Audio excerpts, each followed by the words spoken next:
Hey everyone, it's Colin. How's it going?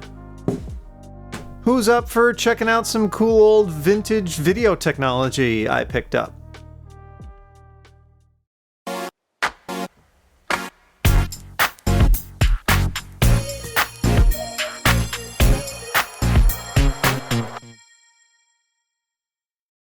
I found this kit for 10 bucks, and I have no practical need for it, but it's the kind of thing that I was really interested in just tinkering with back when it was new, and for that price, to get it now, I just couldn't say no. Let's dig into the bag and see what I got. So no point in dragging this out any longer than it needs to. You've already seen what this thing is in the thumbnail probably. One thing I will note though is, normally I don't hang on to bags if equipment comes in them, simply because the bags are typically pretty beat up and you don't know where they've been. But this one is remarkably clean and well taken care of, and it fits everything just perfectly. So I'm probably gonna hang on to it. And that speaks a lot to the nature of what's inside. And that is this, a Canon GL2 prosumer camcorder. We'll get to the details on this unit in just a little bit, but let's explore what else is in this bag first. Okay, so in the main compartment, we've got this video light, and this is like the optional big one. It takes its own battery. It does have a cold shoe mount on there, plus a threaded insert, so it won't take power off the camera. You have to feed a battery into this thing, but you can definitely tell its age in that it uses an incandescent bulb. I'm sure that thing was decently bright, but probably killed the battery fairly quickly. It also came with the original remote control, and it's nice to see these because they can make getting at some of the functions on the camera a lot faster and easier, and in some cases, I don't think that's necessarily the case with this camera, but with some other ones, a lot of times there were functions you could only access from the remote. They didn't have buttons or menu options on the camera themselves. So this is nice to have, and thankfully the batteries had been taken out long ago, so no corrosion or anything to deal with there. A cleaning tape, and this kind of gives away what format this camera uses. It's a MiniDV cleaning tape. It's got the microchip in it. You can see the gold contact so the camera can read it and like know what type of tape this is.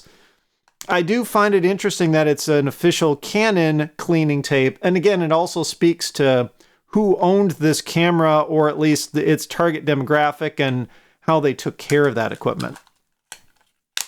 We've got a little video light, and this one, unlike the big video light, actually has electrical contacts on the bottom because the camera has a hot shoe on it that can do some extra functionality. We'll look at that in a sec. So this can draw power directly from the camera. It's just a simple on-off auto.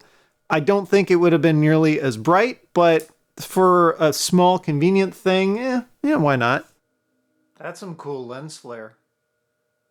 This is the optional directional stereo microphone. Unfortunately, there's a couple problems with it. First is the foam windscreen on this thing is falling apart, and it's that kind of foam where, you know, it's just starting to crumble, like turn into this black foam dust that's just getting over everything.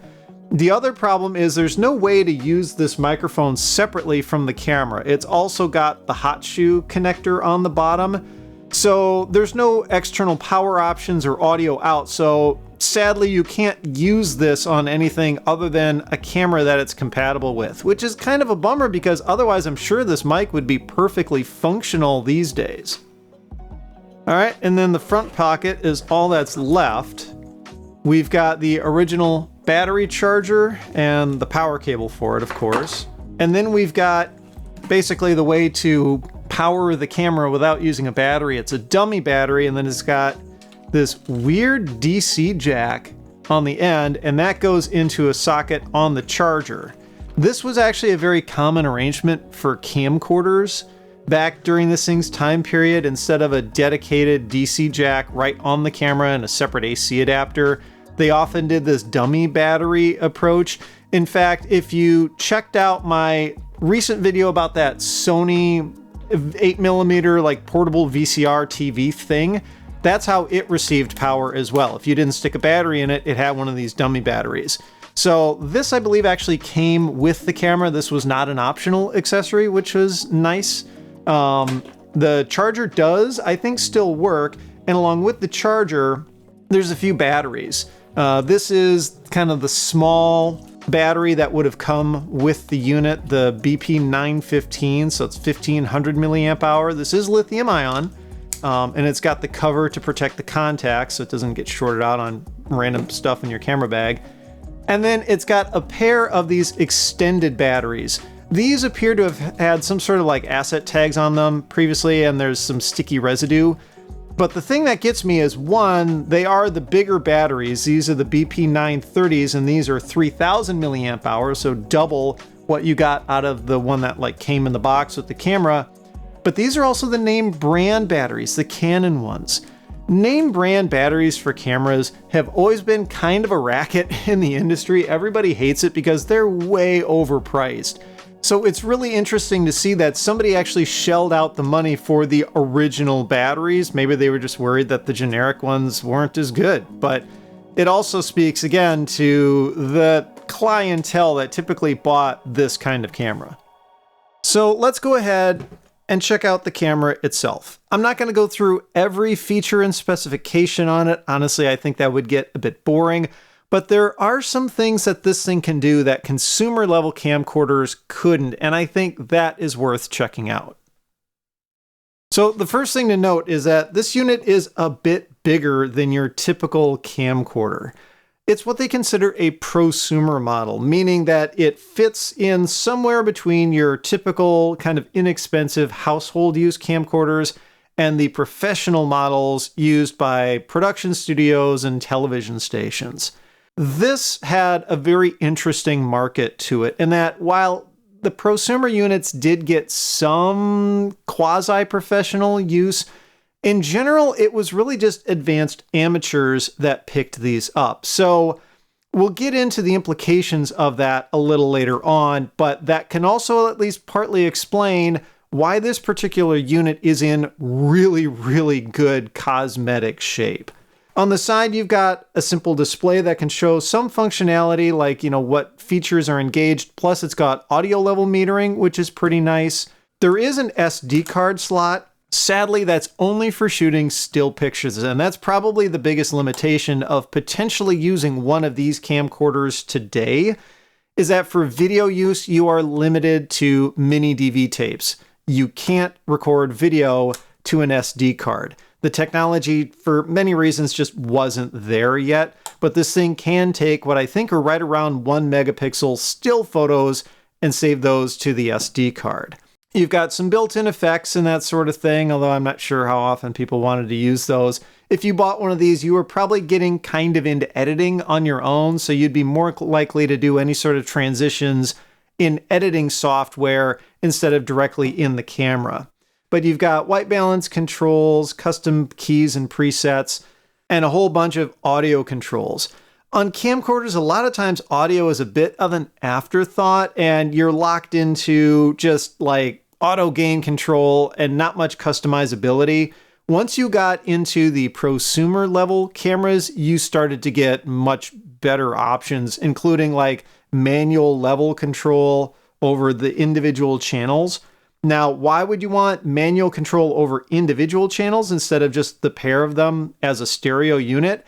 That's because you could plug 2 microphones into this for, let's say, an interview scenario where the interviewer has one and the interviewee has another, and you can dial in their levels independently. Basically use left as one channel and right as the other, and then in editing, split them out, mix them independently, turn them into a mono signal, that sort of thing. You do have automatic gain control if you don't want to deal with the manual levels, and there's the switch for turning that on and off. And then here's just kind of a picture mode option on that switch. And then hidden around back are a couple more buttons here. This is the menu control. So that's the menu, like the enter the menu button. And then this is a jog dial that goes up and down, and you can also push it to choose the menu options. These are those 2 dials for the audio level control, and then there's the battery release up there. On this side, pretty typical set of controls. This is the open/eject option for the MiniDV. Tape compartment, zoom controls. Obviously, it is a power zoom on this camera.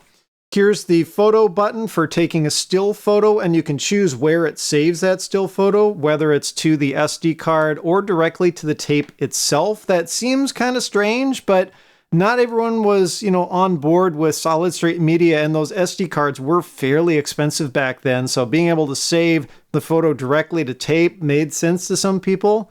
Obviously, the record start stop button, and then here's a lock for the controls.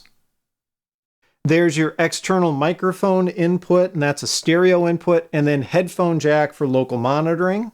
This is what they call a LANC port, L-A-N-C. It's used for like remote control over the camera if you're doing editing kind of stuff. It can make the camera fast forward, rewind, start, stop, all that kind of stuff. For if you're doing like a dedicated editing hardware rig kind of thing. During the 2000s, people were quickly moving over to editing on computers, so this may not have seen as much use, but they included it anyway. USB for getting files on and off of the SD card. IEEE 1394, aka Firewire or iLink. A lot of companies other than Apple or Sony just referred to this as the DV port. They didn't want to come up with their own like trade name for it. And then here's the analog AV out. This one does both video and stereo audio. And then there's a full-size S-Video connector underneath if you just need to export footage directly off the camera. So a lot of those features weren't too unique to this camera. A lot of other ones had them as well. But what made the prosumer cameras interesting is the top handle on here. This is built in. You can't really remove it. And it gets you some extra functionality. Obviously, it makes it nice for holding the camera, not just for carrying it around, but you can also get some interesting like low down shots using it. You're not confined to holding the camera using the hand strap like this. You're kind of stuck doing a specific type of cinematography when you go that way. The handle expands your options. Plus, it gives better access, or location rather, for the built-in stereo mic on the front. Here's that hot shoe that your accessories can plug into, either those lights, or there was an optional sound accessory that went on here that gave you a pair of XLR inputs, so you could plug like real professional microphones and record directly to tape using this thing, plus an auxiliary set of recording controls, both zoom and photo and video start stop. So if you were shooting like this, you can still work the controls without having to use two hands or do, anything weird like that. This handle has one hidden feature though. It's also where they stuck some extra controls. Basically, the tape transport is up here. Obviously, there's a built-in color viewfinder. This is LCD based. However, I think a lot of people were starting to move to the built-in screen by this point. Obviously, not a whole lot to write home about in terms of quality, but I think compared to older camcorders that had the small little black and white CRTs built into the eyepiece, this was a big step up for some people. Let's get a battery in this camcorder and see what that one looks like. So despite sitting in storage for a while, the charger seemed to recover this battery just fine. It took a little while, but I don't know, I'm hopeful that it'll work. What does look to be annoying about this camera is instead of the battery sliding up from underneath, which would make the most sense, you've got to kind of like fit it in from the top and then slide it down. The viewfinder's kind of in the way when you do that, but I could also understand them potentially doing it that way if the camera's sitting on a really big tripod that's got a big base plate. So imagine my hand as the base plate, you wouldn't be able to get the battery on and off without taking the camera off the tripod. That's just my guess. But anyway, here's the power switch on top, and let's go into camera mode and see what we get. It is showing a full battery, and there you can see the audio levels at the bottom. So that would be in addition to the ones see on the side here on the screen as I'm talking. Let's take the lens cap off. There we go. And that's not the highest resolution viewfinder, and I'm sure it's not the brightest. If you were to try and use it outside, it's probably practically unusable, but you know, compared to being stuck using the viewfinder, again, with the top handle situation going on, I could see this being really useful. So taking a quick tour through the menus should definitely be quick because I don't think there really is a whole lot to this, at least compared to modern cameras. You've got camera setup in here, turn off and on digital zoom, image stabilization. This camera apparently does support 16:9, but of course during its era, even though the camera itself records digitally, it was going to get played back on a standard def analog TV in the end. So not all devices would support 16:9. So I don't think that would have gotten used too often. Zebra is an interesting feature. And if I turn that on, what you can see is in the background, some of these like kind of white lines showing up that are flickering. Zebra basically superimposes that over the display just for monitoring purposes. It doesn't get recorded to the tape, but just sections within the frame that are about to overexpose. So it's basically an exposure guide for you. It works really well, and it's a feature that's available on a lot of modern cameras. I'm using it on my own camera right now. It's just a great way to help you set exposure and know while filming if the picture is overexposed or not. And that's the kind of thing that wouldn't necessarily be on a consumer level camera, but they would start to add with these prosumer models. Here's where you can change the audio configuration. By default, this thing records 48 kilohertz, 16-bit. There is a lower quality option that will get you 4 channels of audio, and I think the idea is you can use the extra 2 channels for overdubbing type of purposes. LCD brightness, of course, LCD mirroring for if you flip it around, if you want things, you know, to be relative to the way that you see them. 16:9 guides on and off. So if you are shooting in that widescreen format, you can actually see the black bars top and bottom to help you frame things up better. But, you know, there's just not a whole lot in the menus because, well, in the end, it's still shooting standard def video. And the features and functionality of cameras hadn't really trickled down to the mass market by this point. I mean, we're used to seeing amazing features in even relatively inexpensive mirrorless cameras when it comes to video.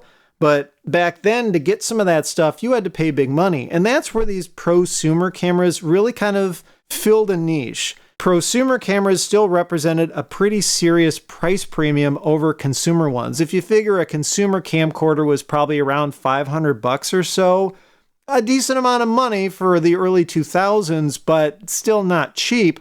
There isn't a ton of information about it, but I found some magazine ads that suggest this model was new right around 2003, which is kind of crazy to think that this sucker is approaching 20 years old. But it also tended to cost right around $3,000, which I think also explains quite a bit about its physical condition. You see, with a price like that, those advanced amateurs just buying them for personal use were going to absolutely baby these because that was a lot of money for them. And obviously, if they're going to beat this thing up and break it, there would have been a pretty substantial cost to repair. So anyone who purchased one of these was really going to take good care of it. Even if they were bought for professional use by a smaller production studio or a freelance videographer, they didn't have the giant budget to afford to keep throwing cameras around and damaging them and sending them out to get repaired. So these prosumer cameras, in a way, if you're looking for something vintage, are probably the best buy because in general, these were supposedly better build quality, but also just the lack of wear and damage is going to give you better chances of scoring a working machine for a decent price. These generally got used in very predictable environments by people who actually cared about them. Now, video quality out of one of these actually looks pretty good. It's standard def, of course, so, you know, you gotta understand the time period that this equipment came from, but I managed to dig out a spare MiniDV tape and shot some test footage with this thing in a somewhat low light environment, and it actually holds up surprisingly well. What's always been nice about MiniDV is because it's a digital format, you don't really have to worry about any sort of noise from the medium itself. Either the footage works when it's recorded to tape or it doesn't. You don't have any of the weird dropouts or stuff like that that you might get with 8mm or VHS. For nostalgic purposes, this thing does kind of suck. I mean, it's pristine video quality, but it's standard def, so it doesn't have that feel of being retro. I mean, it looks like you could have recorded that footage off of an older smartphone that only did standard def. That said, there were a ton of recordings made to the MiniDV format, and in general, this format was a winner. A lot of cameras used it. It wasn't just one brand's proprietary thing. Pretty much everybody went straight to MiniDV after getting off of the digital 8 bandwagon. And what's even crazier is this. So you might remember my crazy adapter bundle from when I explored if an original iPod was still usable on a modern computer. In this case, I've got a Thunderbolt 3 to Thunderbolt 2 adapter, to which I'm going to plug in a Thunderbolt 2 to Firewire 800 adapter, to which I'm going to plug in a Firewire 800 to Firewire 400 adapter. And into that, I'm going to plug in a Firewire 400 cable that ends in a Firewire 4-pin port. I've got my modern MacBook Pro. This is a 13-inch M1 model, so it's only a year old. We'll plug the crazy adapter setup into that. And then I'm going to switch the camera over here into VCR mode. And let's load that test tape. And then I'm going to plug my Firewire cable into the back of the camera. Yeah, Final Cut can actually still work with this camera through Firewire, which, I mean, I guess that's a feature worth leaving in, as people need to archive old footage that's still sitting on tapes. But yeah, this entire crazy wiring contraption still works. What's neat about capturing footage over Firewire from MiniDV is that it's more advanced than if you were to, say, need to capture a VHS tape using an analog adapter of some sort. Typically in that scenario, you got to press record on the computer and play on the VCR and make sure that the tape is set to the right place and you stop the capture when you're done and all that sort of thing. What's neat is through Firewire, you actually get control over the camera. So I've got the camera selected. We already are seeing the still frame of the very first clip that I shot to this test tape. And if I simply click import, it automatically starts playback on the camera. Unfortunately, you are still limited to capturing in real time. There's no way to speed this up and try to get the footage off the tape onto the computer faster. So that's where modern formats like SD cards and solid state media still have a major advantage, right? You can capture hours worth of footage, just drag and drop it over to a computer in a matter of minutes. But still, this makes capturing video a bit more hands-off.